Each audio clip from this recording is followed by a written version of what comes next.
Oi, pessoal! Vamos mergulhar hoje numa reflexão bem profunda, sabe? Sobre quem a gente é, de verdade, além dos nossos papéis, das nossas conquistas. É uma jornada para descobrir o que sobra quando tudo aquilo que a gente acha que nos define simplesmente vai embora.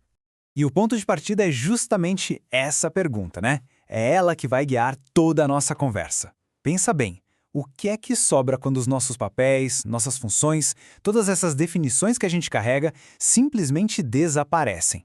Quando as máscaras caem, o que fica? Bom, para começar a entender isso, a gente vai para a nossa primeira parte, depois da queda. Aqui a gente vai olhar para aquele ponto de partida, sabe? Aquele lugar onde a nossa identidade parece que depende totalmente do que os outros pensam, de uma performance que nunca para. É bem comum, né? A nossa identidade muitas vezes é construída em cima do que a gente faz. Se a gente parar para pensar, quantas vezes a gente se define pelo trabalho, pelos resultados que a gente entrega, pela imagem que a gente projeta. É como se a nossa identidade fosse um currículo, uma lista de coisas que a gente fez. A gente é o que a gente faz. E a primeira coisa que sustenta isso são os papéis. Sabe, o papel de profissional, de filho, de amigo.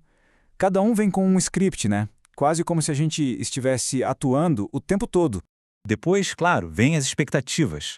Aquela pressão que vem de fora e de dentro da gente também para corresponder, para acertar, para ser aquilo que esperam. E aí, de repente, isso tudo vai embora. Some. Aquilo que parecia tão sólido, que definia quem a gente era, simplesmente desaparece. E o que fica nesse lugar não é necessariamente um desastre, sabe? É um silêncio, um espaço vazio.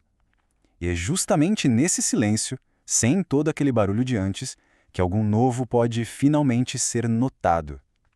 É aqui que a pergunta surge. E agora? E aqui a gente chega num ponto de virada. A ideia é que nesse vazio a gente não precisa construir algo novo. Na verdade, algo é revelado. É como se a gente descobrisse uma coisa que sempre esteve ali, só que soterrada. Mas o que é essa tal de essência? Bom, a definição é bem direta. Essência é aquela presença que continua ali quando a gente para de fazer esforço para ser alguma coisa. Não é um ideal, uma meta para alcançar, sabe? É a base, é o que já está lá. Essa frase aqui resume tudo perfeitamente. Essência não se constrói, se revela. O ponto-chave é esse. Não é mais uma coisa para a lista de coisas a fazer. É um ato de perceber, de reconhecer o que já existe. E olha só que interessante essa comparação. De um lado a gente tem o eu performativo. Ele precisa de validação, ele vive de esforço, busca uma definição e, claro, tem pavor do fracasso. Do outro lado, o eu essencial. Ele já existe por si só, é uma presença sem esforço, ele existe antes de qualquer definição. E o mais incrível, ele não é afetado pelo fracasso. Puxa, é uma mudança de chave gigantesca. Ok, mas como é que isso funciona na prática? A primeira característica dessa essência que se revela é uma parte da gente que é quieta, que só observa. É uma presença silenciosa que percebe os pensamentos, as emoções, mas sem se tornar refém deles. E o mais curioso é que esse observador não é algo novo que a gente cria. Ele sempre esteve ali, só estava meio escondido, sabe? Atrás de todo o barulho da mente. É tipo o céu azul que está sempre lá, mesmo num dia nublado.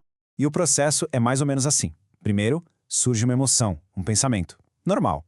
Só que, em vez de reagir no automático, o eu simplesmente nota que aquilo chegou, sem julgar. E só de fazer isso, um espaço se abre. Um espacinho entre o que a gente sente e o que a gente faz.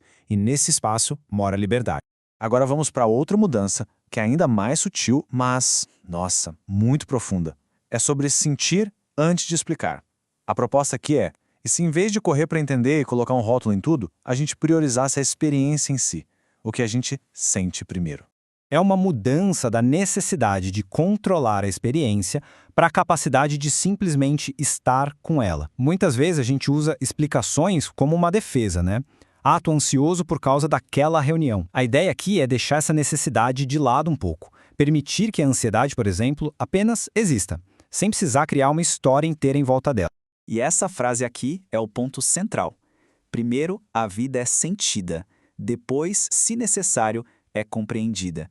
Isso inverte totalmente a nossa lógica, né? A gente está acostumado a querer entender primeiro. Mas aqui a proposta é outra. Primeiro, a experiência. A compreensão, bom, ela vem depois, se for o caso. Não é uma condição para viver. Bom, e com isso a gente vai chegando no final. Vamos então resumir essa transição fundamental que a gente está explorando. A mudança de uma identidade baseada no fazer para uma baseada no ser. Então, quais são os grandes reconhecimentos dessa jornada? Primeiro, a existência não depende do desempenho. O nosso valor é inerente, sabe? Não é algo que a gente conquista com ação. Outro ponto, é possível sim observar o nosso mundo interior sem ser controlado por ele. E que a experiência direta tem uma verdade que vem antes de qualquer explicação. No fim, a identidade pode estar enraizada na presença, e não só nos papéis. E essa, para mim, é a ideia mais forte de todas. O que sobra quando tudo desmorona não é uma ruína, é o alicerce que sempre esteve lá. O que parece ser uma perda, um colapso, na verdade é a chance de revelar a nossa base. Não é sobre o que a gente perdeu, mas sobre descobrir aquilo que não pode ser abalado. E para fechar, fica uma pergunta bem provocadora que vem da própria fonte e nos deixa pensando. Ok, depois de reconhecer essa essência, qual é o próximo passo? O desafio é sutil. Como a gente vive a partir dessa descoberta sem transformar isso em mais uma meta, em mais uma performance? Fica aí uma reflexão para a gente levar para a vida.